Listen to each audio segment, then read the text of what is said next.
I refused to sign the adoption papers, and now it seems my husband hates me. We have just 30 days to save our marriage or destroy his late brother's family. It happened so fast that I still can't put all the pieces together in my head. Just a month ago, in early October, I was Catherine, a 32-year-old woman planning renovations for the nursery and choosing names for our future son, whom David and I plan to conceive this winter. Now I am Catherine, the one who, in his opinion, signed the death warrant for his family. We've been married for 5 years, and from day one, David knew I wanted children more than anything. He wanted them too, but not with the same desperate intensity that I had. I grew up an only child, and the emptiness of a large house always weighed on me. We even postponed buying a new Ford so we could have more money for IVF if necessary.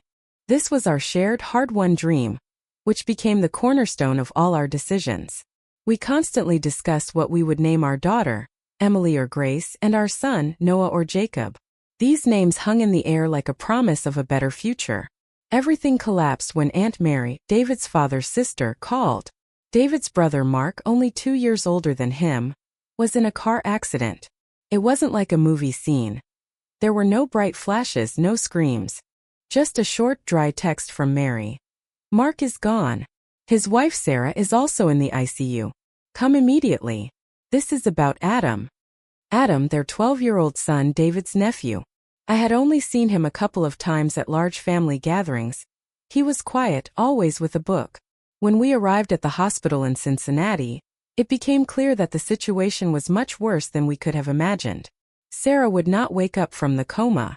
The doctors gave very cautious but pessimistic prognosis. Mark had already been buried. Adam was completely alone. At the wake, David maintained a steely composure, but I saw him clench his fists under the table. After everyone had left, Aunt Mary, tired and exhausted, pulled us aside. Mark and Sarah didn't have a will, she said, her voice low with fatigue. I could, of course, take Adam in, but I'm getting old and he needs a complete family, not a shelter. And he's very attached to you, David. You are his father's only close relative who can give him a normal life. You have a house, a stable job, a wife. At that moment, David looked at me. There was no question in his eyes. There was determination. He nodded to Mary without even discussing it with me. We'll take him, Mary. He'll live with us. I felt electrocuted. I just stood there watching our dream of Noah and Grace dissolve into thin air. He made a decision about our lives without asking me. That was the first time I felt this icy fear, which still hasn't let go. He talked about saving his nephew, but I thought about saving our family, which hadn't even had a chance to begin. And this is only the beginning of the month, yet our entire life has been turned upside down. When we got home, I tried to talk to David, but he just brushed me off. Cat, it's family.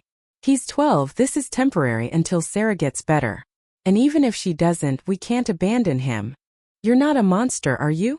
The words, "you're not a monster, are you?" felt like a punch to the gut.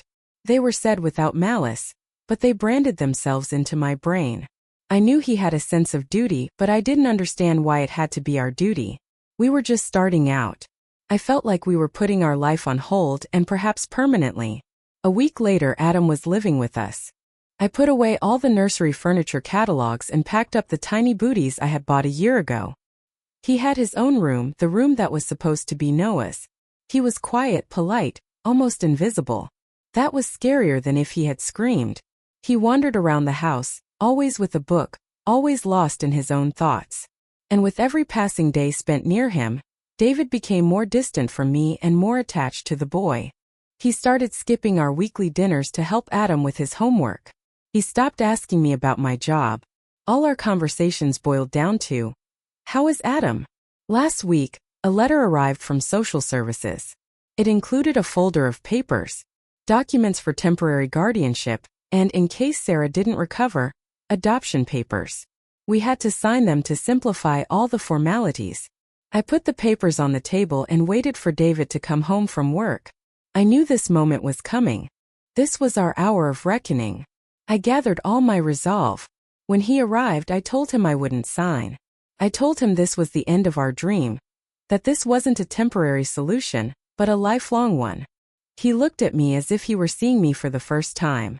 And in that moment, when I saw that look, a mix of disappointment, shock, and barely concealed hatred. I realized that this situation wasn't just about Adam and us. It was about which of us was ready to sacrifice their life for family, and who the real monster was. Our month of hell began that day. The first week after I refused to sign the papers was like living in a house with a landmine under the floorboards. David stopped talking to me about anything that wasn't strictly necessary. Did I remember to buy milk, or had I seen Adam's history textbook? Our usual conversations, the ones that covered our day, our plans, our small jokes, were gone. We communicated using polite, hollow phrases, like two strangers sharing an Airbnb. The silence was the worst part. It wasn't the comfortable silence of a long-married couple. It was the heavy, suffocating silence of two people who knew they were heading toward a catastrophic, unavoidable crash. He had moved his side of the argument from shouting to icy non-cooperation. He kept repeating the same few sentences, always in a low, controlled voice. "You're asking me to abandon my nephew, Kat. He has nowhere else to go. Sarah's not getting better. This is reality, not one of your fairy tales about Noah and Grace." He used the names of our future children like a weapon against me. He knew how much it hurt, how sacred those names were to me. That alone told me how far gone he was. I tried to explain my perspective, the one I felt was rational and adult. I told him we had sacrificed too much for our shared plan to throw it away for a 12-year-old who barely knew us. "It's not about not wanting him, David," I argued one night in the kitchen, the adoption folder still sitting like a bomb on the countertop. "It's about our life. We're in our 30s. If we adopt Adam now, we will be raising a teenager, dealing with high school and college tuition, and we will be nearly 50 when he finally leaves home. When are we supposed to have our own kids? We are pushing back the time frame for starting a family, and you know how hard it has been even without adding this stress." He didn't listen. He just looked at me with those cold, disappointed eyes. "You only see the logistics in the calendar, Kat. I see a scared kid who lost his father and is about to lose his mother. How can you quantify that sacrifice against the price of a baby stroller?" He made me sound selfish and shallow. I wasn't. I was fighting for the life we had planned, the life he promised me. Meanwhile, Adam continued to be the quietest 12-year-old I had ever met. He didn't ask for anything. He ate what I put in front of him, said thank you, and retreated to his room to read. He never made a mess. He never played loud music. He was too well behaved, and it was unnerving. He was a ghost in our house, a constant physical reminder of the wedge between David and me. One evening I found him sitting on the stairs, not reading. He was just looking at the wall. I sat down next to him. I tried to be gentle. "Is everything okay, Adam?" He didn't look at me. He kept staring at a spot on the carpet. "My mom used to call me her anchor," he whispered so low I almost missed it, "because I kept her grounded." I didn't know how to respond to that kind of raw pain. I wasn't his mother. I wasn't even his real aunt. I was the woman standing between him and permanent stability. I just said, "I'm sure she loves you very much." He finally looked at me, and his eyes were older than his age. "They told me they might move me to foster care if the papers aren't signed soon. The court needs a definitive plan." That hit me hard. He knew. He knew the papers were sitting there, and he knew I was the one stopping it. David must have told him. I felt a surge of anger toward David, making this child complicit in our fight. But then I looked at Adam's face. Not accusatory, just deeply sad. And the anger cooled down to a chilling guilt. The adoption papers had a timeline. We had until the end of the month to present a formal plan to the court, or they would initiate the process of placing Adam in the state system. The month was flying by. We were already halfway through the second week of this crisis. David started acting like a single parent. He was hyper-focused on Adam, signing him up for soccer practice, going to school meetings, and spending every spare minute with him. It was his way of showing me what our life could be, or maybe what it would be, with or without my agreement. He was building a new family unit right in front of me, and I was the outsider, the cold heart who refused to belong. One day, I came home to find David and Adam laughing in the living room. David was tickling Adam, and Adam actually made a loud, genuine sound of joy. It was the first time I had heard such a sound in our house in years, maybe ever. I stood in the doorway watching them, and a horrible thought crossed my mind. He looks happier now than he ever did planning a baby with me. That thought was a physical blow. It wasn't just about the child anymore. It was about the fundamental nature of my relationship with David. Was I fighting for a dream he no longer wanted? That night, I opened the adoption folder again. The forms were clean, crisp, demanding a decision. I realized that my refusal wasn't saving our dream. It was just stretching out the agony. If I didn't sign, David would never forgive me, and our marriage would end anyway. Only then I would have the added guilt of knowing Adam ended up in the system. The stakes were too high. I had to find a third option, a way to save Adam without killing the idea of our own children. But every path led to a compromise that felt like a complete surrender. The clock was ticking, and the silence between David and me was getting louder every day. He was waiting for me to break, and I was terrified that I would. We entered the third week of the month, and the atmosphere in the house had become toxic, smelling faintly of old coffee and unsaid accusations. David and I were sleeping in the same bed, but we were miles apart. The physical intimacy had completely stopped, replaced by careful avoidance of touch, even accidental contact. He'd wait until I was asleep to come to bed, and he'd be gone before I woke up. This separation was louder than any fight we ever had. I knew I couldn't keep this standoff indefinitely. The court deadline was looming, and the adoption papers were still on the dining table, a constant reminder of the decision I was refusing to make. The temporary guardianship paperwork, which we had signed to keep Adam out of the system for a few weeks, was about to expire. I decided I needed to force the issue, to make David see the real cost of his noble duty. I waited until Adam was at soccer practice with David. I collected all the baby items I had painstakingly gathered over the last few years.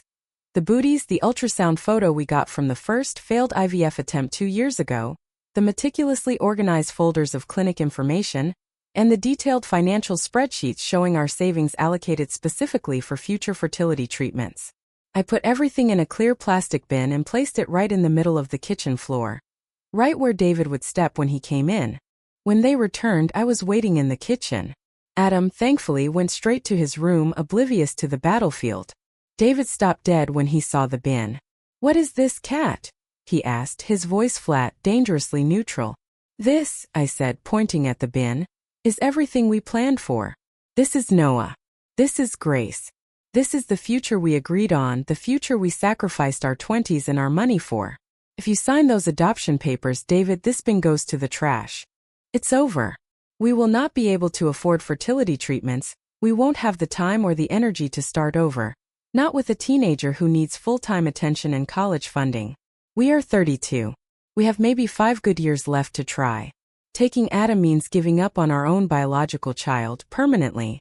That's the choice. It's not a compromise. It's a sacrifice. And you're asking me to make it." The silence stretched, broken only by the hum of the refrigerator. David stared at the bin, then back at me. I could see the internal struggle, the duty to his blood-marked son, versus the woman he married and the dream we shared. "You're making this transactional, cat," he finally said, his voice rising, breaking the facade of calm. "You're trying to put a price tag on a child's life. Adam is family. He needs us now. Our dream. Our dream can wait. We can reevaluate in a few years." "No, we can't wait." I spat the words out. "That's the lie you keep telling yourself. In a few years I'll be closer to 40, and our chances drop significantly. This is our last real window. You know it. If we adopt Adam, we are closing this door forever. And I can't live with that, David. I can't look at you every day, knowing that you chose your dead brother's child over the one we planned together.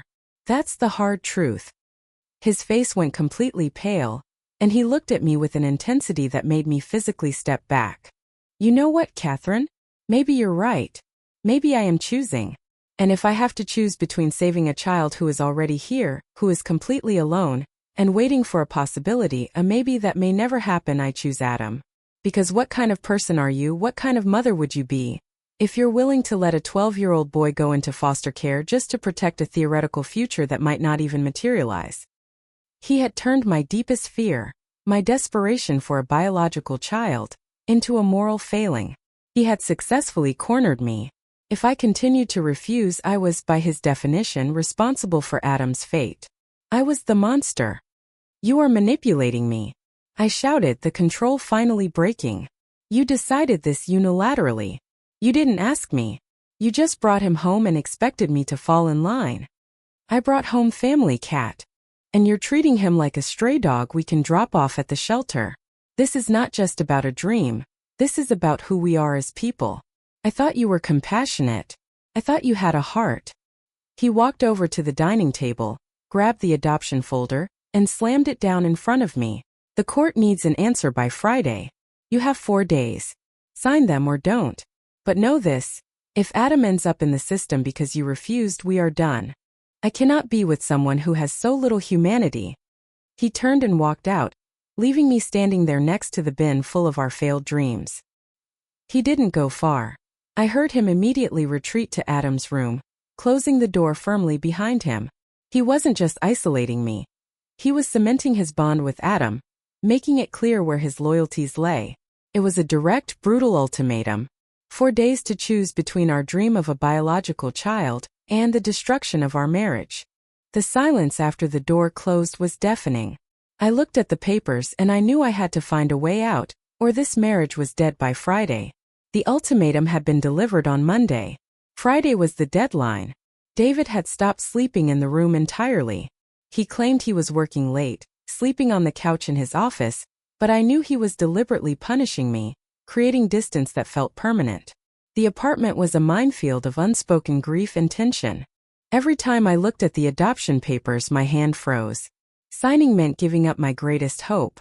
Not signing meant losing my husband and damning Adam. I spent Tuesday calling lawyers trying to find a loophole. Could we get long-term temporary guardianship without committing to full adoption?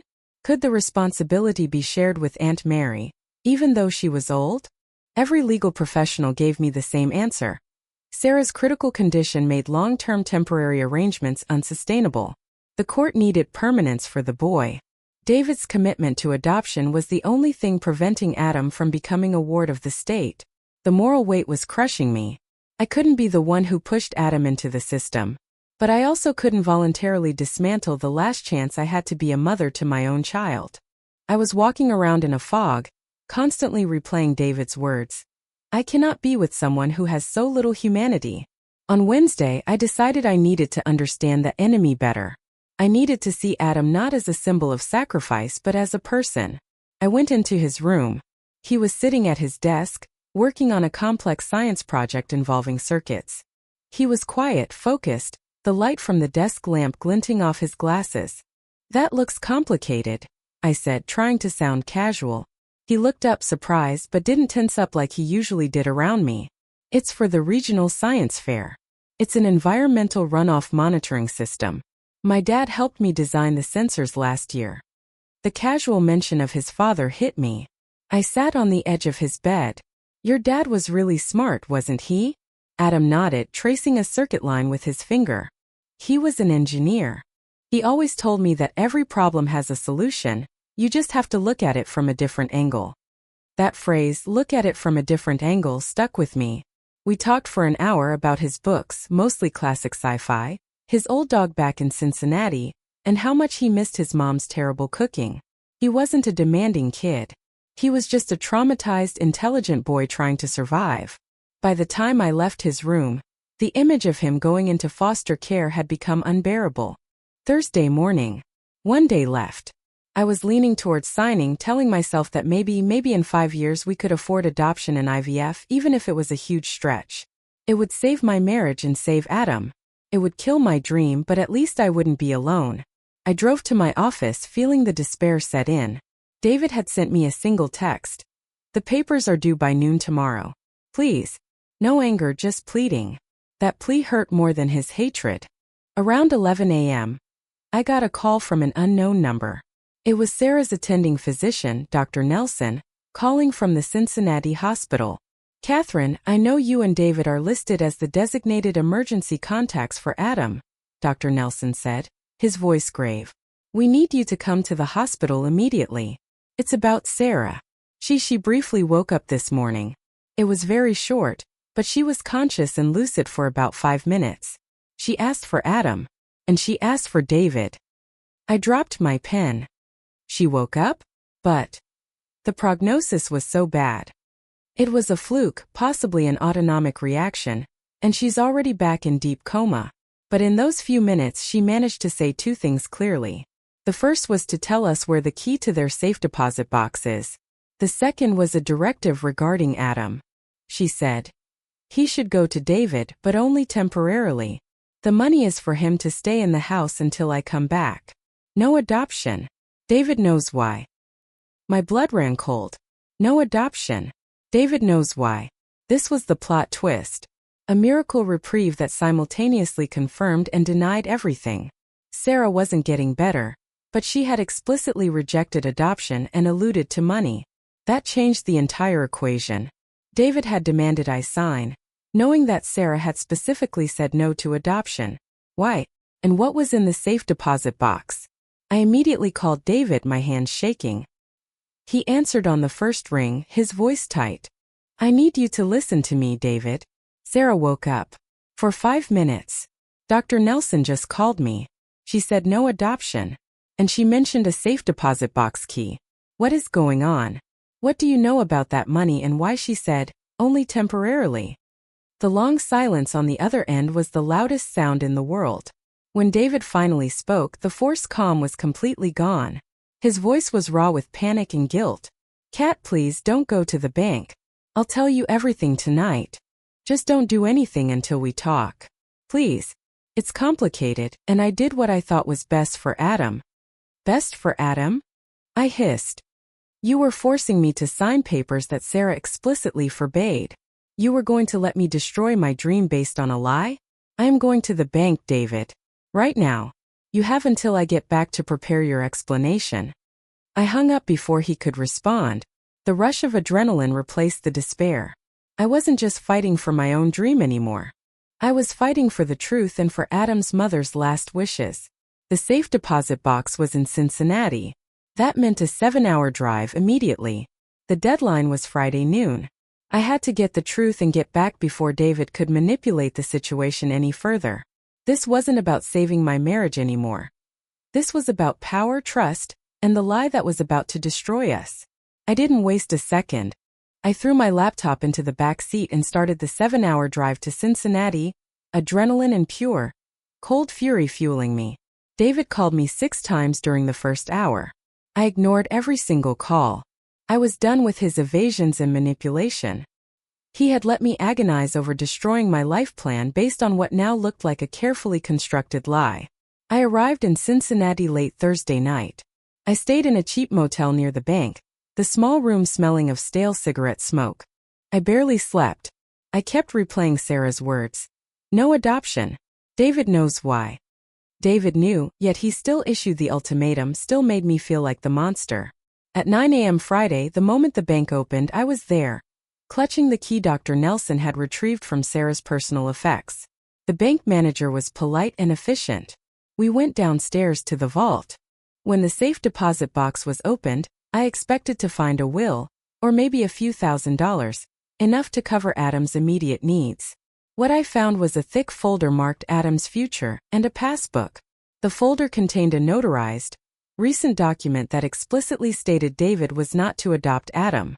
Instead, it designated David as the temporary caretaker and named Aunt Mary as the permanent guardian if Sarah did not recover, with David acting as a co-guardian responsible for education decisions.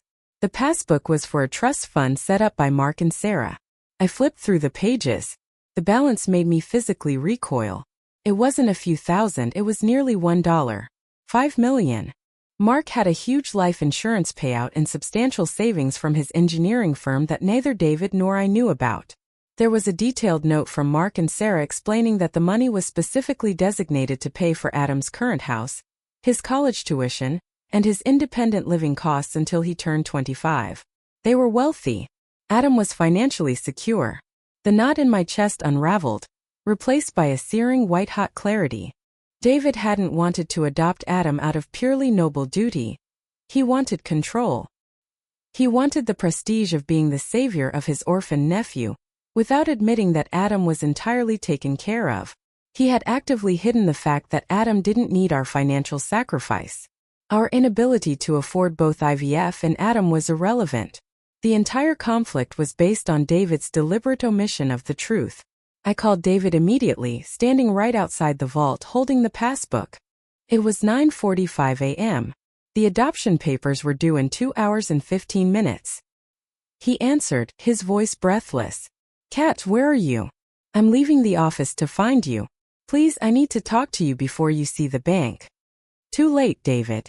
I'm standing outside the vault in Cincinnati. $1. 5 million. Trust fund. Explicit instructions against adoption. No adoption." David knows why. "What part of that did you know, David, when you were threatening to divorce me? When you made me feel like a monster for wanting the baby we planned for? Why did you hide this?" There was a long pause, filled with static in his ragged breathing. I didn't hide it, Kat. I didn't get to it yet.